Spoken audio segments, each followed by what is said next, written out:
Dois pastores e um evangelista falaram: pastor, antes que o senhor fale qualquer coisa, nós temos um problema aqui na igreja. Eu falei: qual é o problema, querido? Nós temos aqui um rapaz aqui que tudo que é culto perturba. No horário do culto fica correndo, virando banco, e ninguém adverte esse rapaz. Nós queremos que o senhor coloque ordem na casa no culto de ensinamento na terça-feira. Falei: tá bom, queridos, e o que vocês querem que eu faça? E 3 obreiros disseram: nós queremos que o senhor mande esse rapaz ficar sentado para ouvir a palavra e chame a atenção dele em público. Eu falei: mas isso daí para mim é mole. Um rapaz está perturbando vocês, deixa para mim. Terminei de pregar na reunião de obreiro, fui para casa. Quando eu cheguei em casa, eu falei para minha esposa, eu falei: meu bem, tem um rapaz aqui que está perturbando os obreiros.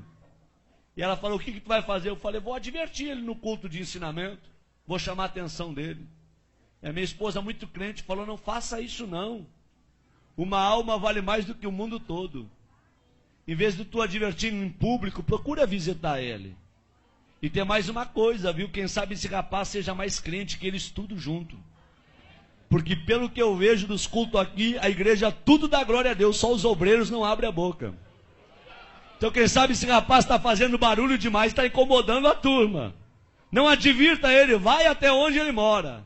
Eu falei: boa ideia. Fui pregar final de semana, segunda-feira, fui na loja de um empresário e falei: onde é que mora o fulano de tal? O empresário falou: pastor, mora na pior favela da cidade. Mora lá na favela da Vila do Cemitério. Nem a polícia entra lá. E se eu fosse o senhor, eu não iria, porque é muito perigoso. Falei: meu amigo, eu fui criado em favela. Eu sou ex-traficante, ex-assaltante. Eu aceitei Jesus dentro de um hospício, depois que tomei uma overdose de droga e fui condenado pela medicina. Quando eu estava com 38 quilos dentro de uma UTI, uma crente do lado de fora do hospício dobrou o joelho e orou a Deus pela minha vida. Deus usou um louco para falar comigo, e a palavra do louco teve poder, e eu saí de dentro do hospício e virei pregador do evangelho. Não tenho medo de favela, de traficante e nem de favelado. Eu peguei meu carro e fui lá. Até onde o carro foi, eu fui. Até onde o carro não deu conta de ir, fechei o carro e entrei na favela. Pulei algumas valas e eu perguntei para um oleiro da Boca de Fumo: onde é que mora o tal do hermano? E o oleiro disse: não é o Repolho?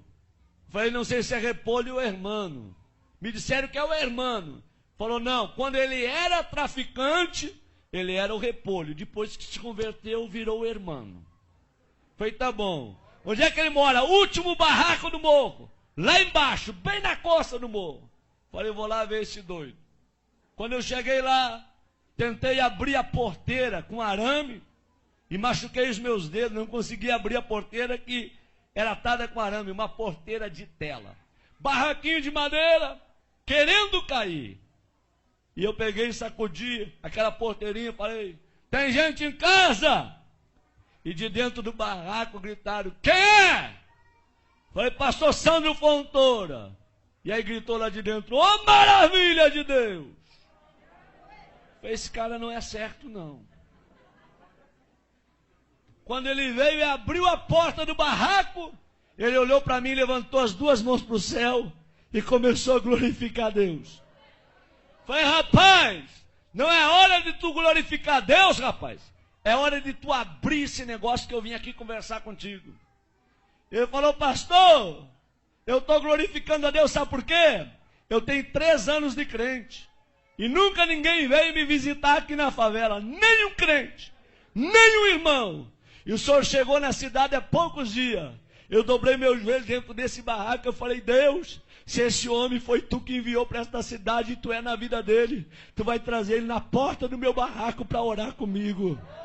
E agora o senhor está aqui na frente do meu barraco, é porque Deus me ama e Ele é maravilhoso. É só Deus para fazer uma coisa como essa. Eu falei: abre aí então. Ele veio e abriu.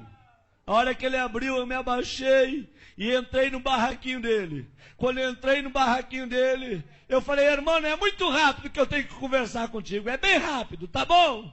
Ele falou: pastor, só que antes do senhor conversar, eu quero lhe dizer que no meu barraco tem doutrina.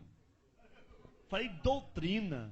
Ele diz, é doutrina. Qual é a doutrina do teu barraco? Qualquer pessoa que entra aqui dentro, antes de conversar, tem que orar. Essa é a doutrina. Tá bom? Foi, tá bom. Vamos orar? Eu falei, vamos. Quem que ora? Ele disse, pode ser eu, pastor? Pode, ora então. Ele levantou as duas mãos para o céu e falou, papai. Quando ele falou papai, eu vi que ele tinha intimidade. E quando ele começou a orar, eu arrepiei. Do pé até o caco da cabeça. E o Espírito Santo veio na minha orelha e falou, ei, abre o teu olho com que tu vai conversar com o irmão, tá? Porque em 3 anos ninguém visitou ele. Mas eu moro com o irmão 24 horas. Eu sou apaixonado pelo irmão. E o irmão é apaixonado por mim. Eu senti Deus no local. Quando ele abriu os olhos, em lágrimas ele me falou, posso lhe mostrar o meu barraquinho? É uma peça e o banheiro dividido com essa cortina. Eu falei, pode. Ele falou, aqui está o fogão a lenha, porque eu não tenho fogão a gás, mas a chapa está brilhando. Puxou a cortina, aqui está minha cama, meu criado mudo. É o tudo que eu tenho. Vem no meu banheirinho. Quando eu cheguei no banheirinho dele, uma janela de madeira de correio, eu puxei a janela. Fiquei olhando o precipício lá embaixo. Quando eu olhei para os meus pés, um buraco entre a madeira, e eu vi que a madeira estava sobre o precipício. Falei, irmão, se quebrar essa madeira eu caio de espinhadeira abaixo. Ele falou, cai, pastor. Eu pulei fora. Falei, tu tá doido? Se o prego aqui quebra a madeira, tu desce de espinhadeira abaixo. Ele falou, é, pastor. Pastor, antes de eu ser crente, eu era que nem o senhor, eu tinha medo da morte. Mas depois que eu me converti, eu não tenho medo de mais nada. Aqui na favela sopra vento, destelha a casa, meu barraquinho está torto, mas nunca caiu. Porque os que confiam no Senhor são como os montes de Sião. Não se abalam, mas permanecem para sempre.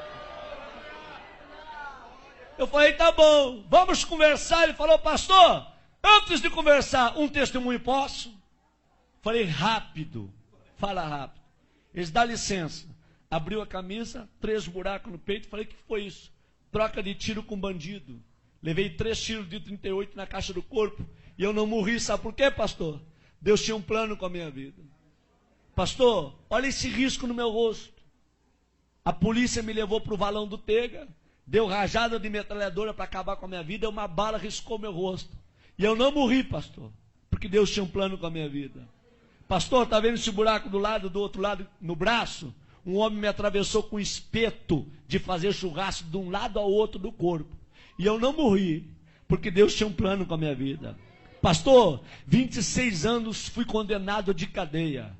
Tá bom? Por assalto a banco, por tráfico de droga. Quando eu estava no fundo da cadeia, com 3 anos de detenção, Deus foi e deu um sonho para um servente de pedreiro. E esse servente de pedreiro ouviu a voz de Deus. Deus deu o número da cela, deu o meu nome e aonde eu estava preso. Esse homem foi lá, falou com o diretor do presídio que tinha 5 minutos para entregar uma mensagem para um detento. O diretor liberou, ele gritou no corredor da cela, irmão, eu gritei lá no fundo, tô aqui. Ele parou na frente da cela e diz, nessa noite Deus me visitou. Deus me deu o teu nome, o número da cela, e Deus mandou te dizer que tu não vai pagar 26 anos de cadeia, porque Deus está precisando de alguém lá dentro da igreja dele, só para dar glória a Deus e aleluia, porque o povo que está lá não quer mais abrir a boca para dar glória a Deus, e Deus vai te arrancar daqui só para tu perturbar lá, tá bom? E eu falei, se Deus me tirar daqui, eu vou morrer dentro da igreja, glorificando e adorando ao nome dele. Quantos aqui acreditam que Deus fala? Digam glória a Deus. Deus foi lá na fronteira com a Argentina, tirou o juiz da cidade e trouxe um juiz, doutor Edson, para a cidade. E o doutor Edson, crente, quando ele vai revisar o processo daqueles que estão presos, ele vê o nome do irmão. E o Espírito Santo vem na orelha do doutor Edson e manda soltar o irmão. E ele chama o irmão e diz: ei, amigo, Deus mandou te tirar do presídio, só com uma condição, para tu morrer dentro da igreja glorificando a Deus.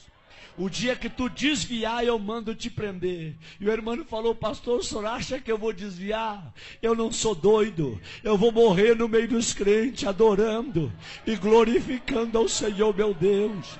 Quando ele falou isso, ele começou a chorar. E ele falou: me perdoa, pastor, eu estou tão feliz com a sua presença aqui, que eu não sei expressar com as minhas palavras. Eu falei: tá bom, meu filho, fica tranquilo. Ele disse: pastor, pode falar o que o senhor ia falar. Eu falei: não vou falar mais nada. Eu vim para falar, mas não vou falar mais nada não. Eles: fala, pastor. Eu falei: não vou falar não. Eu quero ir embora daqui. Quando eu fui sair na porta, ele me pegou pelo braço e falou: pastor, volta aqui. Eu falei: o que tu quer, rapaz? Na minha casa tem doutrina.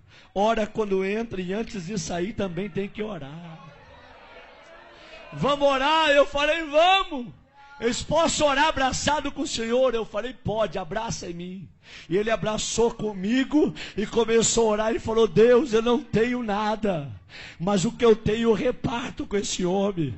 A unção que tu me deste, enche ele com a tua glória e faça desse homem um profeta para esta região. Enquanto ele orava, eu tremia e chorava.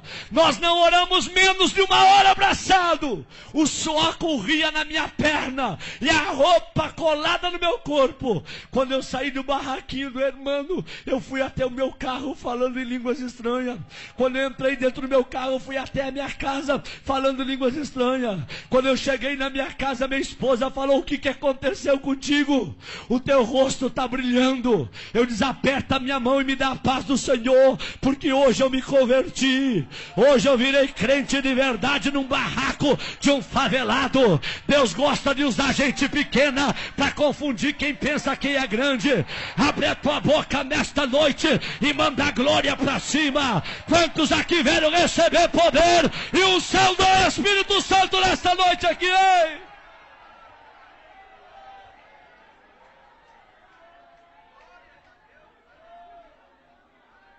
Quando foi terça-feira, eu fui dar um ensinamento no Templo Central. E conforme eu estou dando o ensinamento, eu olho para os obreiros tudo de perninha cruzada, lenço na rótula do joelho, sem abrir a boca para dar um glória a Deus. E eu olho para o irmão lá atrás, ele começou a bater a palminha dele. Começou a se alegrar, a sentir o que ninguém estava sentindo. O irmão veio para o corredor da igreja pulando.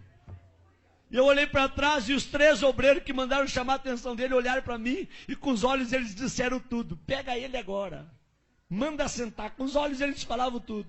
Eu fiquei numa guerra entre a igreja, os obreiros e o irmão. Eu falei: Deus, o que eu faço para salvar o irmão? Aí Deus me deu autoridade. Eu falei: irmãos, quem aqui conhece a história desse rapaz que está aí no corredor? Levante a mão. Ninguém levantou a mão. Quem já foi visitar ele, aonde ele mora? Ninguém levantou a mão. Eu falei: em 15 minutos eu vou falar a história desse rapaz para vocês. Quando eu terminei de falar a história do irmão, a igreja tacou para chorar. E eu falei: traz o irmão aqui no púlpito comigo. E os obreiros desçam do altar todos agora. E o irmão abraçou comigo no altar. Eu falei: a partir de hoje, a história desta igreja muda. Vai ser um doido atrás desse púlpito e outro doido no meio de vocês. Mas a partir de hoje eu quero crentes cheios da glória de Deus.